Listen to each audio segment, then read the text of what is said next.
자, 안녕하세요. 네. 자, 책은 571쪽이고요. 571. 우리 지난 시간에 보호구역의 관리까지 다 했고요. 자, 문제는 그 밑에 있으면 안 되는 시설들에 대해서 쫙 있는데, 예전에는 이런 게 거의 많이 나왔다가 요새는 학교가 거의 없어서, 학교 쪽에 문제가 없어서 안 나오긴 할 텐데, 그래도 걱정돼서 제가 설명을 드리겠습니다. 저 잠깐 뒤로 가시면, 거기 동그라미 같은 경우가, 동그라미라고 되어 있는 게 이게 이제 그 뒤에 572쪽에 가시면 있을 거예요. 정화구역 내 금지시설에서 제외되는 시설이야. 결국 얘는 금지시설이 아니라는 거죠. 동그라미는. 그치? 그 다음에 X는 절대로 놔두면 안 되는 시설이고, 삼각형이 얘가 원래는 안 돼. 원래는 안 되는데 심의를 거쳐서 다소 완화가 되는 걸 삼각형이라고 표현한 거예요. 근데 X 같은 경우는 여러분이 굳이 안 봐도 돼. 딱 보면 누가 봐도 있으면 안 되는 것들이 되게 많거든요. 굳이 볼 필요는 없고, 동그라미를 잠깐 보시면 신기한 게 뭐냐면, 자, 21번을 보실래요? 당구장, 무도학원, 무도장이 초등학교는 절대도 상관없어요. 그렇죠? 그러니까 무도장, 무도학원 하면 춤추는 데잖아요. 그러면 중고등학생들은 꾸미면 어른 같단 말이에요. 그래서 중고등학교 앞에서는 있으면 안 되는 거고, 근데 초등학생은 누가 봐도 초등학생이잖아. 얘가 아무리 어른처럼 꾸며도. 그래서 거기에 무도장이나 무도학원 있어도 상관없다. 설마 얘네들이 오겠어? 라고 본다는 거죠. 이렇게 있는 거고, 그 다음에 대부분 유치원하고 대학교에서는 거의 있어도 되는 것들이 많아요. 거기 18번부터 28번까지 보시면 담배 자동 판매기. 그럼 여러분들은 유치원 있어도 돼요? 설마 유치원 애들 담배 뽑아 먹겠습니까? 그래서 있어도 되는 거고요. PC방 있고 노래 연습장, 비디오 감상실. 그래서 우리 대학가 근처에 가시면 비디오 감상실 있는 거 많이 보셨을 겁니다. 그리고 만화 대여업, 이것도 역시 다 있어도 상관없다는 거죠. 그래서 우리가 생각하기에 뭐 있으면 안 되는데 라고 하는 것도 있어도 상관없다 이런 것도 꽤나 많다는 거죠. 그리고 마지막에 보시면 영화상영관은 상관이 없습니다. 영화상영관, 특수모욕장, 증기탕 이런 것들은 다 초등학교, 중학교, 고등학교 다 있어도 상관이 없다는 거죠. 그래서 혹시라도 나온다면 이런 것들이 좀 애매모호한 거 아닌데 라고 하는데 있어도 되는 것들 이런 거 한번 나올까 싶어서 설명을 드린 거고요. 자, 옆에 가시면 이제 예방접종에 대해서 얘기를 하는데 이것도 그냥 우리 이렇게 크게만 알아둡시다. 제가 예전에 저번 주에 얘기했을 거예요. 학생이 새로 입학하면 며칠 이내로 90일 이내로 얘가 예방접종을 맞았는지 안 맞았는지 꼭 물어본다라고 표현했었습니다. 자, 그러면 90일 이내로 어떤 학교장이 물어보죠?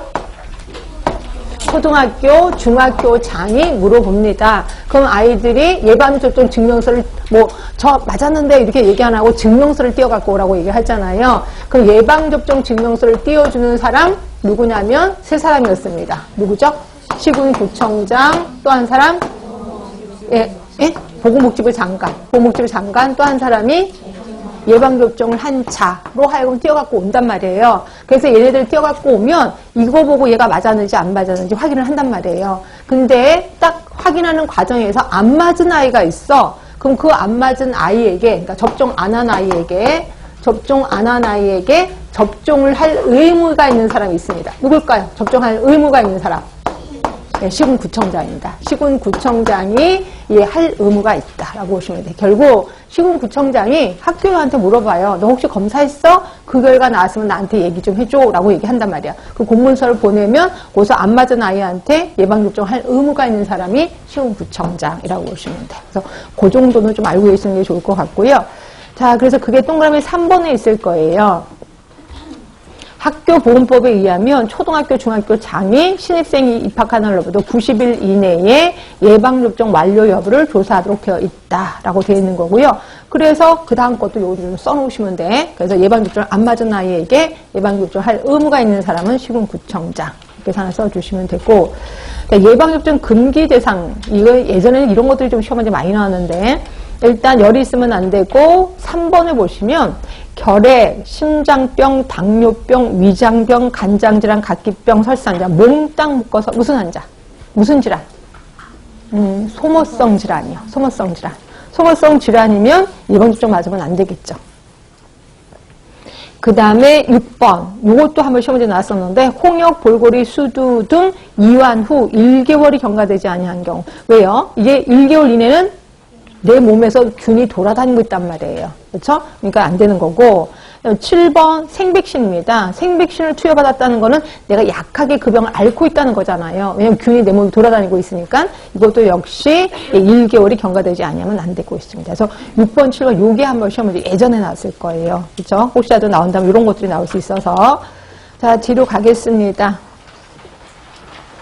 그 감염병에 걸리면 얘는 등교 중지합니다. 누가 등교 중지 명령을 지키냐면 학교장이 하죠. 학교장이 너 이제 나오지 마 라고 얘기를 합니다. 그래서 이제 등교 중지 얘기가 나와요. 그게 동그라미 1번은 법이고 동그라미 2번은 시행령입니다. 그래서 제가 시행령을 읽을게요. 자, 학교장은 학생과 교직원 중에 다음 각호 하나에 해당되는 사람에 대해서 등교 중지를 명합니다. 자, 1번 보시면 감염병 환자, 감염병 의사 환자, 병원체 보유자도 마찬가지야. 그러니까 병원체 보유자라는 건 우리가 알고 있는 보균자를 얘기하는 거고요.